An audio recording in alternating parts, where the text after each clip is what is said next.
የ2026 የዓለም እግር ኳስ ዋንጫ ወደ ወሳኝ ምዕራፍ እየተሸጋገረ ነው የሚገኘው። ብሔራዊ ቡድኖች የምድብ ማጣሪያቸውን የመጨረሻ ጨዋታ አድርገው እነማን አለፉ የሚለው እየተለየ በቀጣዩ የጥሎ ማለፍስ ጊዜ ማንን ይገጥማል የሚለውንም እያወቅን ነው።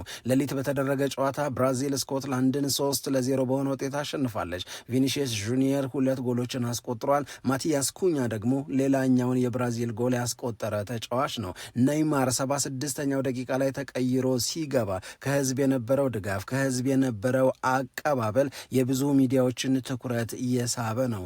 መወደድ ደስ ይላል፣ ልክ እንደ ኔይማር ሲሆን፣ በሌላ በኩል ደቡብ አፍሪካ ደቡብ ኮሪያን አሸንፋ ወደ ቀጣዩ ምዕራፍ መሸጋገሯን አረጋግጣለች። ይህ ለባፋና ባፋናዎቹ ትልቅ ድል ነው። የዓለም ዋንጫው በቀጣይ ማንን ከማን ጋር ያገናኛል የሚለው የሁላችንም ትኩረት ነውና በዚህ ፕሮግራም በተወሰነ ደረጃ ልንነጋገርበት ወደናል። ደግሞም ከተጫዋቾች ዝውውር አንጻር ሌሊቱን ምን ሰምተን አደርን የሚለው የዚህ ፕሮግራማችን ሌላኛው አካል ነው። አርሰናልን፣ ማንቸስተር ዩናይትድን፣ ቶተንሃምን እና አትሌቲኮ ማድሪድን እና ሁሊያን አልቫሬዝን በተመለከተ አሁንም አዳዲስ ነገሮች መሰማታቸው አዳዲስ ነገሮች መነገራቸው ቀጥሏል። አትሌቲኮ ማድሪድ እና ሁሊያን አልቫሬዝ መካከል ያለው ነገር የተካረረ ይመስላል። በየሰዓቱ በየደቂቃው አትሌቲኮ ማድሪድ በሁሊያን አልቫሬዝ ጉዳይ መግለጫ እያወጣ አቋሜንም እወቁልኝ እያለ ነው። ባርሴሎና ደግሞ ለሌላ ጥረት ተዘጋጅቷል። ይህንን ልጅ የራሴ ማድረግ አለብኝ፣ አትሌቲኮ ማድሪድን ለማሳመንና ልጁን እንዲሸጥልኝ ለማድረግ ከፍ ያለ ገንዘብ ይዤ እቀርባለሁ ይላል። ሰርጂዮ አጉዌሮ ምክረ ሀሳብ አለው። ለአትሌቲኮ ማድሪድም ለሁሊያን አልቫሬዝም የሚበጀውን እየተናገረ ይገኛል። ሌላው የአርሰናል ሰዎች የሁሊያን አልቫሬዝ ተወካዮችን አነጋግረው ያገኙትም ምላሽ አስገራሚ ሆኗል። ትሰሙታላችሁ። ማንቸስተር ዩናይትድ ቤት 2 መረጃዎች ናቸው በዋናነት ሌሊቱን ጎልተው የወጡት። አንድም በማቲያስ ፈርናንዴዝ ጉዳይ ተስፋ አልቆረጥኩም፣ ከቶተናምም ጋር ሆነ ከሌሎች ክለቦች ጋር ተፎካክሮ ይህን ያሰበውን ተጫዋች የራሱ የማድረግን ጥረት ማንቸስተር ዩናይትድ ይገፋበታል። አሁንም በልጁ ምርጫ ከሆነ የመጀመሪያው ተፈላጊ ቡድን ማንቸስተር ዩናይትድ ነው።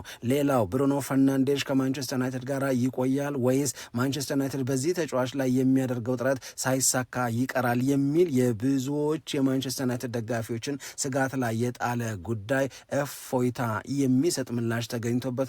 ብሩኖ ፈርናንዴዝ ከማንቸስተር ዩናይትድ ጋር አብሮ በ2026-27 ይቀጥላል፣ የትም አልሄድም ብሏል ተብሏል። ይህንንም በዝርዝር ለማየት ጥረት እናደርጋለን። ማንቸስተር ዩናይትድ የፊት መስመሩን ለማጠናከር ስላሰበው ተጫዋችም የተሰሙ መረጃዎች አሉ። ማንቸስተር ሲቲ ኤሊየት አንደርሰንን ለማስፈረም የመጀመሪያ ጥረት አደረገ፣ አልተሳካም። ሁለተኛ ጥረት አደረገ፣ አይሆንም ተባለ። በቃ ትቶታል ማለት ነው ተባለ። ምክንያቱም የቅርብ ጊዜ ዝምታዎቹ እንደዛ አይነት ስሜትን ይፈጥሩ ስለነበረ። ነገር ግን ሌሊት ላይ ማንቸስተር ሲቲ የኤሊየት አንደርሰንን ዝውውር ለማጠናቀቅ ከጫፍ ደርሷል ሲባል ደግሞ ሰምተናል። ነገሮች በሚያስገርም ሁኔታ ክለቦች ራሳቸውን ለማጠናከር በሚወስዱት እርምጃ እየተገረምን ቀጥለዋል። ለማንኛውም እነዚህን ጉዳዮች እያነሳን የተወሰኑ ደቂቃዎችን ከእናንተ ጋር እናሳልፋለን። ሰላም ጤና ይስጥልን፣ እንደምን አላችሁ የተከበራችሁና የተወደዳችሁ የሸገር ስፖርት ዊዝ አበበ ግደይ የዩቲዩብ ቻናል ቤተሰቦቻችን በያላችሁበት እጅግ አስደሳች ጊዜን እያሳለፋችሁ እንደሆነ ተስፋ እናደርጋለን። እንደዚሁም ደግሞ ይህንን የእኛን ቻናል ሰብስክራይብ እንድታደርጉ የደውል ምልክቱን እንድትጫኑ ሊንኩንም ለሌሎች እንድታጋሩ ያው ሁሌ መልእክታችንን እናስተላልፋለን። በዚህ መንገድ ስለምትደግፉንም እጅግ በጣም አድርገን እናመሰግናለን፣ ክበሩልንም እንላለን። አስቀድመን የምናነሳው የዓለም ዋንጫውን ጉዳዮች ይሆናል። የብራዚል ብሔራዊ ቡድን ስኮትላንድን 3-0 በሆነ ውጤት አሸንፎ ወደ ቀጣዩ ምዕራፍ በምድቡ መሪነት ማለፉን አረጋግጧል። በዚህ ጨዋታ ላይ አነጋጋሪ የነበሩ የተወሰኑ ጉዳዮችን ለማንሳት ጥረት እናድርግ። አንድ የብራዚልን ብሔራዊ ቡድን የአሸናፊነት ጎሎች ያስቆጠሩት ተጫዋቾች መካከል ቪኒሺየስ ጁኒየር 2 ጎሎችን አስቆጥሯል።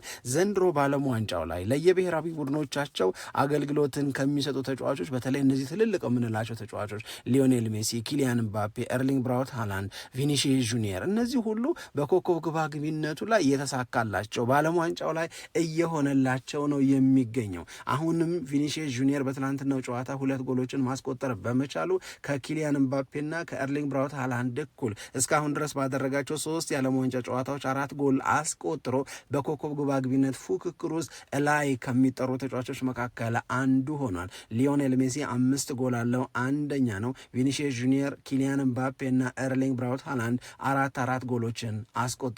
በእርግጥ ሃላንድ ኤምባፔ እና ሊዮኔል ሜሲ የምድባቸውን የመጨረሻ ጨዋታ ማድረግ ይጠበቅባቸዋል። ቪኒሲየስ ጁኒየር ከ3 ጨዋታ ነው እና 4 ጎሎችን ማስቆጠር የቻለው። ቪኒሲየስ ጁኒየር እንግዲህ በብራዚል ብሔራዊ ቡድን ይሄ ለብራዚል በሆነ ትውልድ የሆነ ነገር የሚያደርጉ ተጫዋቾች ሁሌም ቢሆን አሉ ይባላል። ለምሳሌ ከተወሰነ ጊዜ በፊት 1994 አካባቢ እነ ሮማሪዮ ናቸው የብራዚል ብሔራዊ ቡድን አውራ ተደርገው ለብራዚል ብሔራዊ ቡድን ድል ማድረግ በተስፋ ሲጠበቁ የነበሩት። ከዛ በኋላ ሮናልዶ፣ ሉዊስ ናዛሬዮ ዴሌማ፣ ከዛ በኋላ እነ ኔይማር። አሁን የነ ቪኒሲየስ ጁኒየር ተራና ፋንታ ነው ብራዚልን ከፍ ማድረግ ተብሎ የተጠበቀበት አጋጣሚ ብዙ ነው። ነገር ግን ቪኒሲየስ ጁኒየር እና የብራዚል ብሔራዊ ቡድን አብረው ሆነው ብራዚላውያን ተስፋ የሚያደርጓቸው በርከት ያሉ ድሎች እስካሁን ድረስ ሊመዘገቡ አልቻሉም። ቪኒሲየስ ጁኒየር በዚህ ምክንያት በብራዚል ዜጎች ይወቀሳል። አሁን ግን እየለፋ ነው። አሁን እስካሁን ባደረጋቸው ጨዋታዎች 4 ጎሎችን አስቆጥሯል። ስለዚህ ቪኒሲየስ ጁኒየር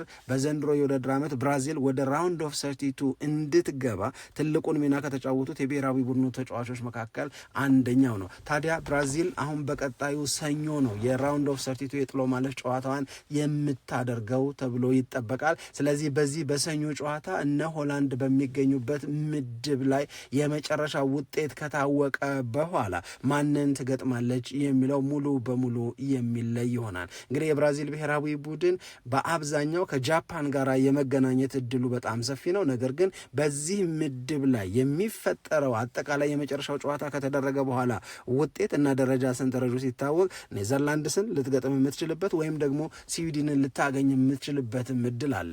ግን ሁኔታዎችን ከግምት ውስጥ ስናስገባ አብዛኛው የብራዚል ጨዋታ ሊሆን ይችላል ተብሎ የሚጠበቀው ከጃፓን ብሔራዊ ቡድን ጋራ ነው። ይህንን ካነሳን እንግዲህ የሞሮኮ ብሔራዊ ቡድን 2ኛ ደረጃን ይዞ ነው ያጠናቀቀው። የሞሮኮ ተጋጣሚ ደግሞ ሆላንድ ትሆናለች ተብሎ ነው የሚጠበቀው። የቪኒሲየስ ጁኒየርን ጉዳይ ካነሳን የእውነት ለመናገር ቪኒ በጣም ጥሩ የሚባል ተጫዋች ነው። ድንቅ ተጫዋች ነው።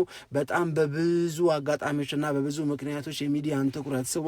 በእግር ኳስ ጉብዝናው ሜዳ ላይ በሚያደርጋቸው አሪፍና በጎ ነገሮች፣ እንደዚሁም ደግሞ ቪኒሲየስ ጁኒየርና ዘረኝነትን የመዋጋት የመታገል ጥረቱ የብዙ ጊዜ የሚዲያ ትኩረት ሆናል። አሁን በድል አድራጊነት የብራዚልን ክብር ከፍ በማድረግ ስሙ እንዲጠራ ከካርሎ አንቼሎቲ እና ከብሔራዊ ቡድን ጓደኞቹ ጋር ሆኖ የተለየ ነገር እንዲያደርግ ብራዚላውያን ይጠብቃሉ። እስካሁን በተደረጉት የምድብ ማጣሪያ ጨዋታዎች ቪኒሲየስ ጁኒየር ያደረጋቸው ነገሮች ተስፋ ሰጪ ተብለው ተወስደዋል። በእርግጥ ብራዚል በመጀመሪያው የምድብ ማጣሪያ ጨዋታ ከሞሮኮ ጋር ስትጫወትና ባቻ ውጤት ጨዋታዋን ስታጠናቅቅ የብራዚል ብሔራዊ ቡድን ላይ ብዙ ጥያቄዎች ተነስተው ነበር። አሁን ነገሮች ተሻሽለዋል። እያሳመነች ማሸነፍ ጀምራለች ብራዚል። ይሄ ለብራዚላውያን፣ ይሄ ለካርሎ አንቼሎቲ ትልቅ እፎይታ ነው። ከምንም በላይ ግን ጫና በጫንቃው ላይ አለ ለሚባለው ቪኒሲየስ ጁኒየር የሱ ጎሎች ብራዚልን ወደፊት ይዘዋት እየገሰገሱ ስለሆነ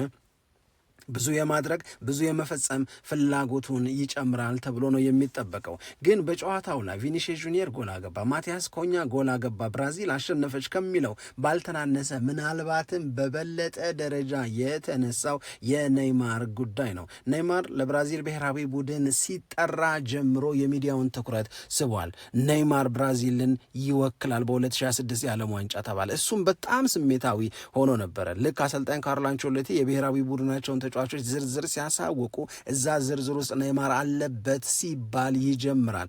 የኔይማር ስሜታዊነት፣ የኔይማር ትኩረትን መሳብ። የእውነት ለመናገር ኔይማር በጣም ጎበዝ፣ በጣም ተወዳጅ የሚባል ብዙ የሚያደርጋቸው ነገሮች የሚያምሩበት ተጫዋች ነው። ነገር ግን ከጥቅምት 2023 ወዲህ ለብራዚል ብሔራዊ ቡድን አንድም ጨዋታ አድርጎ አያውቅም። ብራዚልን ርቋታል። ብራዚልም ኔይማርን መርሳት ጀምራ ነበር። ኔይማር የሆነ ለመናገር ሮማሪዮ፣ ሮናልዶ ለብራዚል ድልን እንዳመጡት ለብራዚል ድል ማምጣት አሸናፊ መሆን ትልቅ ሚና ይጫወታል ተብሎ በየጊዜው የሚጠበቅ ተጫዋች ነው። ብዙም አልተሳካለትም።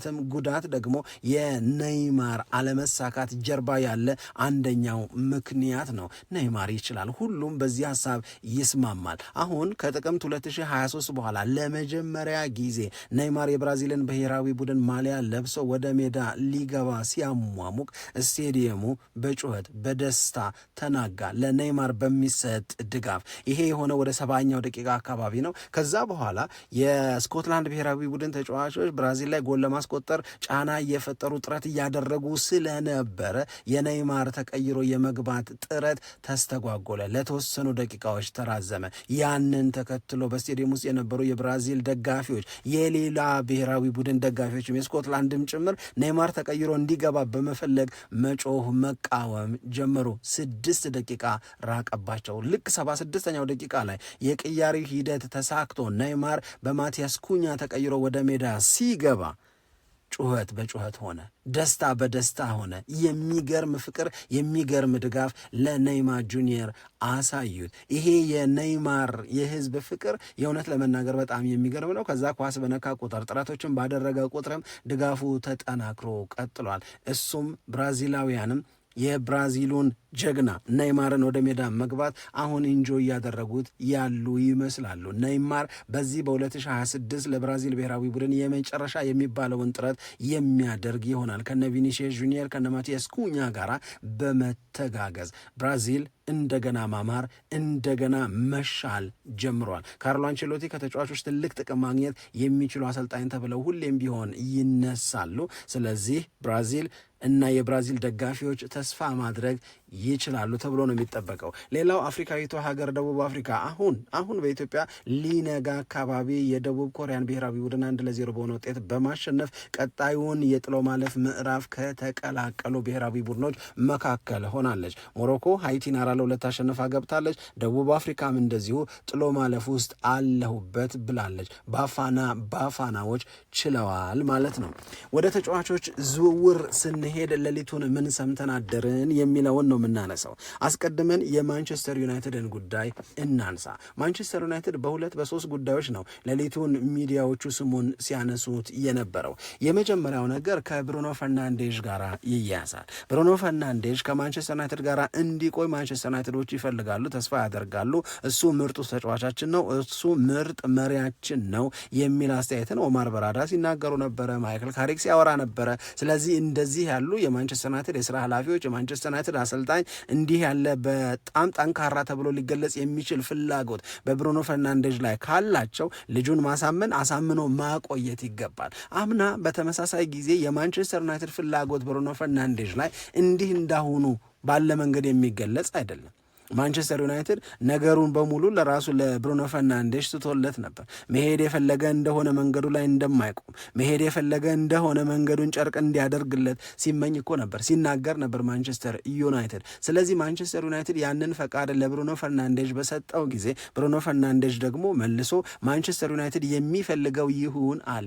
የሚፈልገው እና ይበልጥ የሚጠቀመው በእኔ መቆየት ከሆነ ቆያለሁ፣ የሚሻለው ለማንቸስተር ዩናይትድ በእኔ ዝውውር ገንዘብ አግኝቶ ራሱን ለማጠናከር ከፈለገ ደግሞ ወደ ፈለገው ክለብ እሄዳለሁ፣ በእኔ ዝውውር ማንቸስተር ዩናይትድ ይጠቀም ይደሰት አለ።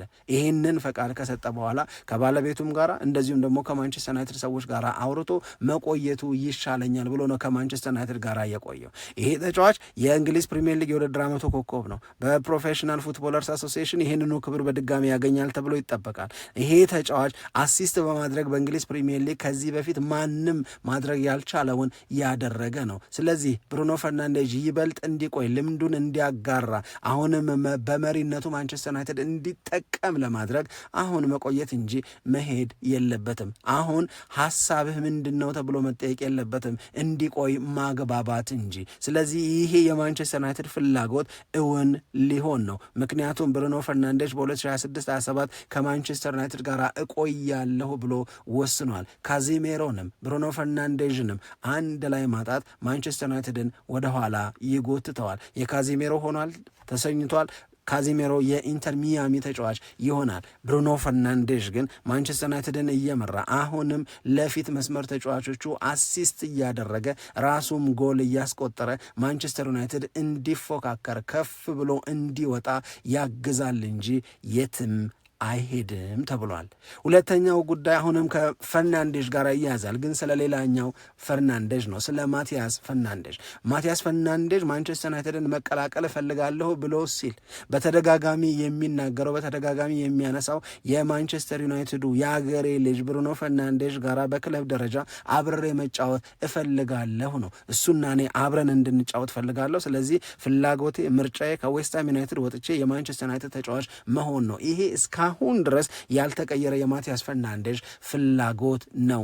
ዩናይትድን ብቻ ወይም ዩናይትድ የመጀመሪያ ምርጫዬ ነው የሚል ታዲያ መሀል ላይ የቶተንሃም ሆትስፐርስ በዚህ ተጫዋች ዝውውር ላይ ፍላጎት መፍጠር ብቻ ሳይሆን 85 ሚሊዮን ፓውንዱንም ቢሆን ከፍላለሁ ማለት ማንቸስተር ዩናይትድን ረብሾታል። ማንቸስተር ዩናይትድ በቢዲንግ ዋር ውስጥ አልገባም የሚል ጠንካራ አቋም አለው። ስለዚህ ማንቸስተር ዩናይትድ ትንሽ የማፈግፈግ አይነት ስሜት፣ ነገር አለሙን ለቶተንሃም የመተው አይነት ስሜት አሳይቶ ነበረ። ግን ሌሊቱን ማንቸስተር ዩናይትድ እስከ መጨረሻው የማቲያስ ፈርናንዴዝን ፊርማ ለማግኘት በዝውውሩ የማቲያስ ፈርናንዴዝን ዝውውር በስኬት ለማጠናቀቅ ይታገላል እያሉ ነው እነ ዴቪድ ኦርንስቲያን። ማንቸስተር ዩናይትድ ወደኋላ አይልም፣ ምክንያቱም አሁንም የዝውውሩ ኳስ ያለው በማንቸስተር ዩናይትድ እግር ስር ነው።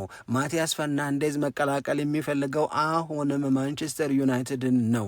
ቀዩን ማሊያ ለብሶ በኦልድ ትራፎርድ ከብሩኖ ፈርናንዴዝ ጋራ የመጫወት ህልም ጉጉት አለው። ይህንን ጠንካራ የሚባለውን የተጫዋቹ ማን ዩናይትድን የመቀላቀል ፍላጎት ማንቸስተር ዩናይትድ ሊጠቀምበትና በዝውውሩ አድቫንቴጅ ሊወስድበት ሲገባ አሳልፎ ነገሩን ለቶተንሃም የሚሰጥበት ምክንያት የለም ብለዋል የማንቸስተር ዩናይትድ የስራ ኃላፊዎች። ይሄንን ነው እኔ ከማንቸስተር ዩናይትድ የምጠብቀው። ማንቸስተር ዩናይትድ ማድረግም የሚገባው አሁን የነገሩንን ነው።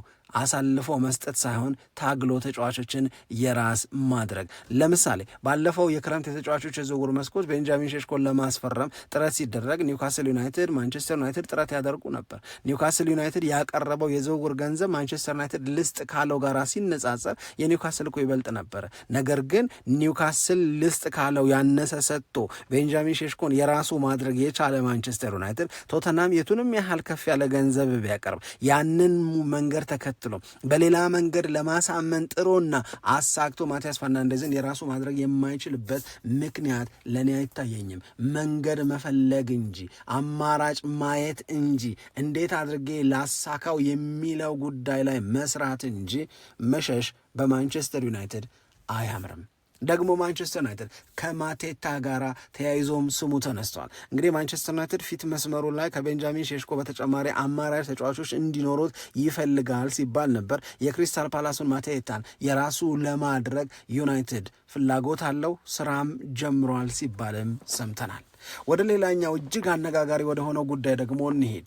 አርሰናልን፣ አትሌቲኮ ማድሪድን፣ ባርሴሎናን እና ሁሊያን አልቫሬዝን የሚያገናኘው ጉዳይ ላይ ምን ሰምተን አደርን የሚለውን እናንሳ። የመጀመሪያው ነገር በአትሌቲኮ ማድሪድ በኩል እልህ የተጋቡ ይመስላሉ። የምርም የከፋቸው የምርም ያለመከበር ስሜት የተሰማቸው ይመስላሉ።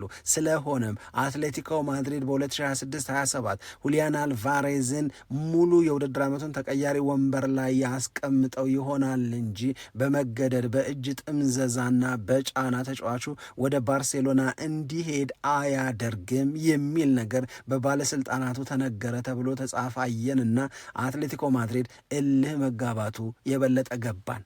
የበለጠ መበሳጨቱ የበለጠ የምርም የተናደደ ቅር የተሰኘ መሆኑን አወቀን። አትሌቲኮ ማድሪዶች ይህንን አይነት አቋም ይፋ ካደረጉ በኋላ ሁሊያን አልቫሬዝ አንድም ወጥቶ በአደባባይ ከአትሌቲኮ ማድሪድ መውጣት መፈለጉን መናገሩ፣ ተስማምተው ሊሆን ይችላል፣ ተነጋግረው ሊሆን ይችላል። ይህንን ዋና ስራ አስፈጻሚው አልካዱም። ነገር ግን ይህንን ዝም ብለህ ውስጥ ለውስጥ የምታስኬደው ውስጥ ለውስጥ አስኪደ የምትጨርሰው ነው እንጂ አደባባይ ወጥተህ ተነጋግረናል፣ አውርተናል፣ አብረን እንደማንቀጥል አብረን እንድንቀጥል አንፈልግም፣ እኔ መቀላቀል የምፈልገው ባርሴሎናን ነው ብለህ ሁሉን ነገር ወስኖ የመጨረሻ ጠንካራ የሚባል መግለጫ ቃለ ምልልስ ላይ መስጠት አትሌቲኮ ማድሪድን ቢያናድድ የሚገርም አይመስለኝም። ይሄ በጣም ቅር አሰኝቷቸዋል። ለዚህ ነው አሁን ሄደው ባርሴሎናን እንከሳለን፣ ለፊፋ ቅሬታችንን እናቀርባለን፣ ተጫዋቹ የኛ ሆኖ ሳለ ያለኛ ፍቃድ ተጫዋቹን እያነጋገሩብን ነው ብለን ክስ እንመሰርታለን ከማለት ጎን ለጎን ይቀመጣታል እንጂ ሙሉ የውድድር ዓመቱን ባርሴሎናን አይቀላቀልም እስከ ማለት የሄዱት ቅሬታቸው በባርሴሎና ብቻ ሳይሆን በተጫዋቹም ጭምር ስለሆነ ነው። ተጫዋቹ እንዲህ ብሎ በመናገሩ አትሌቲኮ ማድሪዶች ከፍቷቸዋል። ይሄ አንደኛው እና ቀዳሚው ጉዳይ ነው። ሁለተኛው ነገር በባርሴሎና በኩል መጀመሪያ ያቀረቡት የዝውውር ገንዘብ አለ 100 ሚሊዮን ዩሮ፣ እሱን ቀልደኞች ብሎ መልሶባቸዋል። ከዛ 135 ለማቅረብ ተዘጋጅተው ነበር 135 ሚሊዮን ዩሮ። ይሄንንም ቢሆን ለመስማት አትሌቲኮ ማድሪድ ዝግጁ ስላለመሆኑ ተሰማ። ባርሴሎና ተዘጋጀ የተባለውን 135 ሚሊዮን ዩሮ ጨመረበትና አሁን ሌሊቱን የሰማነው 150 ሚሊዮን ዩሮ ለሁሊያን አልቫሬዝ ዝውውር ለአትሌቲኮ ማድሪድ ልክፈል ሊል ነው። ስለዚህ ፓሪስ ሰን ዠርማም ይህንን ተጫዋች ይፈልጋል፣ አርሰናልም ይህንን ተጫዋች ይፈልጋል፣ ባርሴሎናም ይፈልጋል። አርሰናልና ፓሪስ ሰን ዠርማ እስካሁን ድረስ እንደ ባርሴሎና አክርረው ገንዘብ ቆጥረው ይህንን እንስጣችሁና ልጁን ስጡን ብለው ሲጠይቁ አልተሰማም። ነገር ግን ባርሴሎና 150 ሚሊዮን ዩሮ ለማቅረብ ዝግጁ ስለመሆኑ ተነግሯል። የሚሰማው ግን ያለ አይመስልም። በዚህ መሃል ነው አርሰናል ይህንን ተጫዋች ለማስፈረም የሚያስፈልገውን ነገር ለማወቅ የልጁን ሰዎች ማነጋገር የጀመረው የተባለው። ስለዚህ በአርሰናል ሰዎች በኩል ሁሊያን አልቫሬዝን ተወካዮች ሲያነጋ ገሩ ያገኙት ምላሽ እናመሰግናለን የሚል ነው። ስለፈለጋችሁን፣ ስለወደዳችሁን፣ ስለመረጣችሁን እናመሰግናለን። ግን አሁን ተጫዋቹ መሆን የሚፈልገው የባርሴሎና ብቻ ነው። ስለዚህ በባርሴሎናና በአትሌቲኮ ማድሪድ መካከል የተፈጠረው ውጥረት የሚረግብበት ውጥረቱ ረግቦም ተጫዋቹ የባርሴሎና ተጫዋች የመሆን ፍላጎቱን የሚያሳካበት እድል ነው አሁን የሚሞከረው። ይሄ የማይሳካ ከሆነ ቀጣዩ ምርጫችን አርሰናል ሊሆን ይችላል የሚል መልስ ነው የተሰጣቸው። ስለዚህ አርሰናሎች አሁን በሁሊያን አልቫሬዝ ጉዳይ ላይ በደንብ ጠንከር አድርገው የሚገቡበት የዝውውር ጥረት ይኖራል ተብሎ አይጠበቅም። ምክንያቱም የሁሊያን አልቫሬዝ ዋነኛ የጊዜው ብቸኛ ፍላጎት የባርሴሎና ተጫዋች መሆን ነው። አትሌቲኮ ማድሪድ ደግሞ ሞቼ ይገኛለሁ እንጂ ይሄ ልጅ ባርሴሎናን አይቀላቀልም እያለ ነው። ስለዚህ በባርሴሎናና በአትሌቲኮ መካከል ባለው መካረር፣ ባለው እልህ መጋባት አርሰናል ሊያተርፍ የሚችለው ልጁ ወደ ባርሴሎና መዘዋወር እንደማይችል የመጨረሻ ውሳኔ ሲወሰንና የሁሊያን አልቫሬዝ ሰዎች ይህንን ህልማችንን መኖር አንችልም ብለው ተስፋ ሲቆርጡ ያኔ አርሰናል ከሌሎቹ የሁሊያን አልቫሬዝ ፈላጊዎች ይልቅ ቅድሚያውን ሊያገኝ ይችላል። እስከዛ አርሰናል ትኩረቱን በሌሎች ተጫዋቾች ላይ ማድረግ አለበት። ያንንም እያደረገ ነው የሚል መረጃ ወጥቷል። ስለዚህ ነው ሞርጋን ሮጀርስ ላይ መልፋትን የበለጠ የመረጡት። ሁሊያን አልቫሬዝ ለምንድን ይህንን ያህል ተወዳጅ የሆነው? በመስመር በኩል ማጥቃት ይችላል፣ 10 ቁጥር መጫወት ይችላል፣ እንደዚሁም ደግሞ በዋና አጥቂነት ሊጠቀሙት ይችላል። አሁን ሰርጂዮ አጉዌሮ የሚናገረው ለአትሌቲኮ ማድሪድም ለሁሊያን አልቫሬዝም የማይበጅ ነገር ነው እየሆነ ያለው።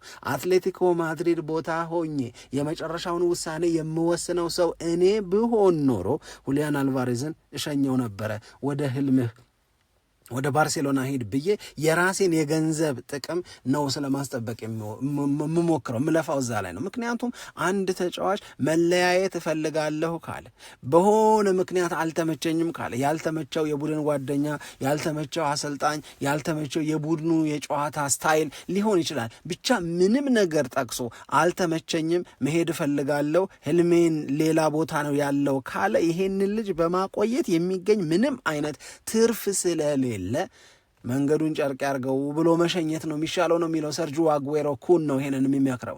ስለዚህ ሁሊያን አልቫሬዝን መሸኘት፣ ከዚህ አይነት ንትርክ መውጣት ለአትሌቲኮ ማድሪድ ይበጃል እንጂ አትሌቲኮ ማድሪድን አይጎዳም ነው። አትሌቲኮ ማድሪዶች ደግሞ መሸኘትም ቢሆን የምንሸኘው ላላከበረን ባርሴሎና እንዲጫወት አድርገን አይደለም ነው።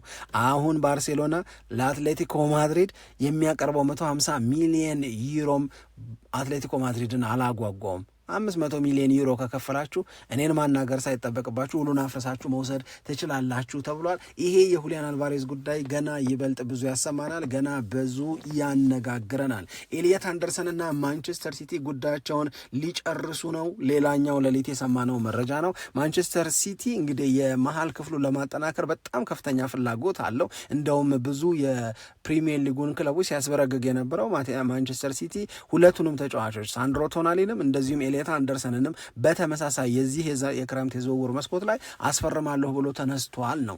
አሁን የኤሊየት አንደርሰንን ጉዳይ በሶስተኛ ጥረቱ ለማሳካት ከጫፍ ደርሷል። አሁን ኖቲንግሃም ፎረስት እጅ ሰጥቷል። አሁንም ማንቸስተር ሲቲ ለኖቲንግሃም ፎረስት ኤሊየት አንደርሰንን ለማስፈረም ያቀረበው የዝውውር ገንዘብ መጠን ምን ያህል እንደሆነ ገና የታወቀም ባይሆን ነገር ግን ጫፍ ደርሷልን ሁሉም እየነገሩን ነው። ሳንድሮ ቶናሊስ የት ይገባ ይሆን የሚለው ደግሞ ቀጣዩ ጥረታችን ነው። ለማወቅ ለመረዳት፣ መረጃውን ለማግኘትና ለእናንተ ለመንገር እንድናነሳ የምትፈልጓቸው ጉዳዮች፣ እንድንነጋገር ሀሳብ እንድንለዋወጥ የምትፈልጓቸው ማንኛቸውንም ጥያቄዎቻችሁን በኮመንት ሴክሽኑ ላይ ብጽፉልን በኋላ የምናነሳው ይሆናል።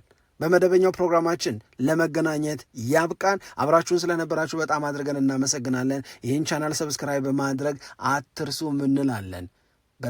በጣም ነው የምናመሰግነው። ሰላም ለእናንተ ይሁን። ኢትዮጵያ ለዘለዓለም ትኖር።